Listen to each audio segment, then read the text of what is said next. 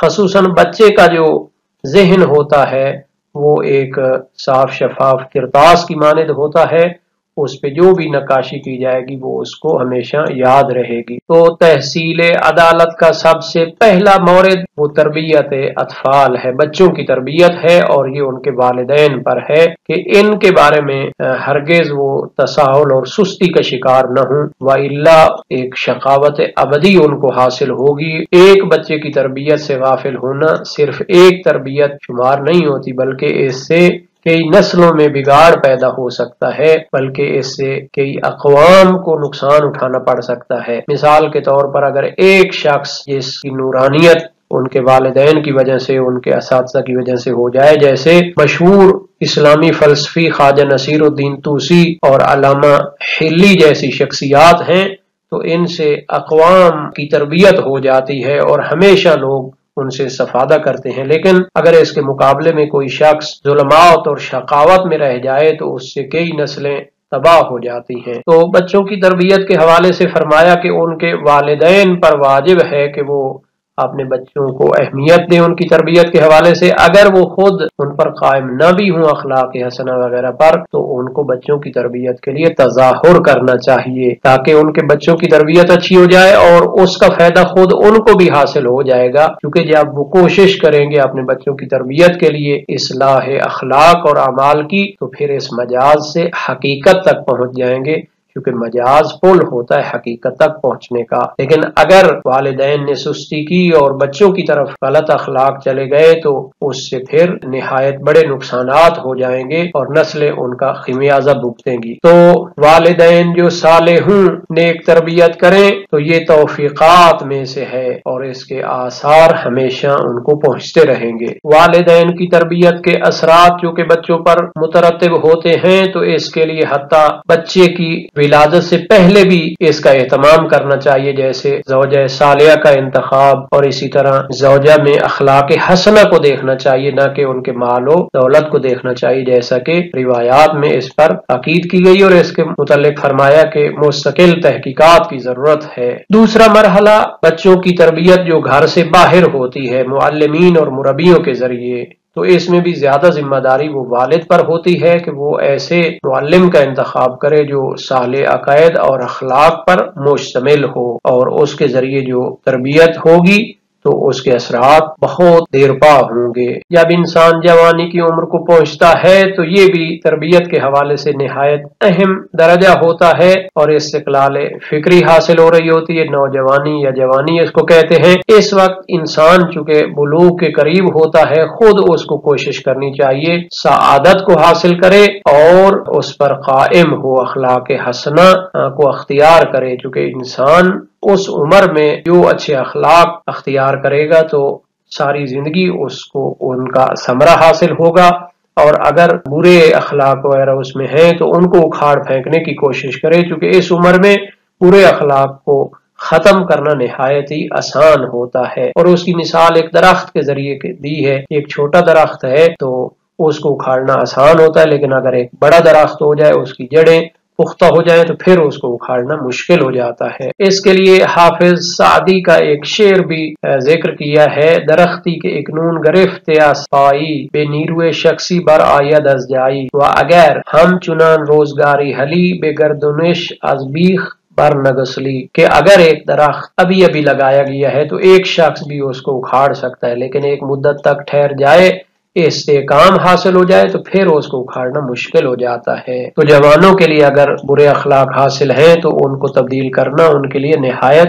آسان ہے، لیکن اگر غفلت کا شکار ہو جائیں اور وہ اخلاق کے سیاح ان میں جڑ پکڑنے تو ان کو اکھاڑنا مشکل ہو جائے گا، اور پھر ان کے جو نتائج ہوں گے برزخ اور قیامت میں انسان کا پیچھا نہیں چھوڑیں گے۔ یہ بھی اسی بحث کا تتمہ ہے کہ جوانوں کو اپنے اخلاق کی اصلاح کے لیے کوشش کرنی چاہیے، لیکن اگر وقت گزر گیا اور انسان اس عمر سے آگے چلا گیا تو بھی انسان کو مایوس نہیں ہونا چاہیے، کیونکہ جب تک انسان اس دنیا میں ہے تو اس کے لیے تغیر و تبدل کی گنجائش موجود ہے، اگرچہ مشکل ہوگی لیکن بہرحال مرنے سے پہلے توبہ اور اصلاح کی گنجائش ہوتی ہے۔ اگر بڑھاپے کی عمر کو چلا جائے اور اس میں برائی موجود ہو تو گنجائش ہے، امکان ہے، لیکن مشکلات ہوں گی، لیکن اس کو ابدی سعادت کی خاطر اصلاح کی کوشش سے پیچھے نہیں ہٹنا چاہیے اور مشکل سے مشکل کو سر کرنے کی کوشش کرنی چاہیے تاکہ آخرت کی سعادت کو پہنچ جائے۔ لیکن اگر انسان اسی سیاح اخلاق کی حالت میں مر جاتا ہے تو پھر اس کے لیے تاریکیاں اور قبر کا عذاب اور مختلف مراحل عذاب ہوں گے۔ القبر اما روضۃ من ریاض الجنہ او حفرۃ من حفران النیران، انسان کی قبر یا تو جنت کے باغوں میں سے ایک باغ ہوگی یا جہنم کی گڑھے میں سے ایک گڑھا ہوگی۔ اس طرح امام صادق علیہ السلام سے بھی منقول ہے کہ کافر پر قبر میں 99 سانپ مسلط کیے جاتے ہیں کہ اگر ان میں سے ایک سانپ بھی زمین میں پھونک دے تو یہ سارا سبزہ ختم ہو جائے۔ اہل معرفت ان چیزوں کو سمجھتے ہیں کہ یہ انسان کے اخلاق کے مضمون ہوتے ہیں جو ادھر تجسیم ہو جاتی ہے ان کی، جو مجسم ہو جاتے ہیں اور پیکر کی صورت میں آ جاتے ہیں۔ آج کے سبق کا خلاصہ دیکھ لیتے ہیں۔ عدل و جور کے حوالے سے امام خمینی کے نظریے کو تفصیل کے ساتھ پیش کیا گیا ہے۔ درس کے متعلق تمرینی سوالات کو بھی دیکھ لیتے ہیں اور اللہ تعالیٰ سے دعا کرتے ہیں کہ ہمیں قرآن اور سنت کو سمجھنے اور ان پر عمل کرنے کی توفیق عطا فرمائے۔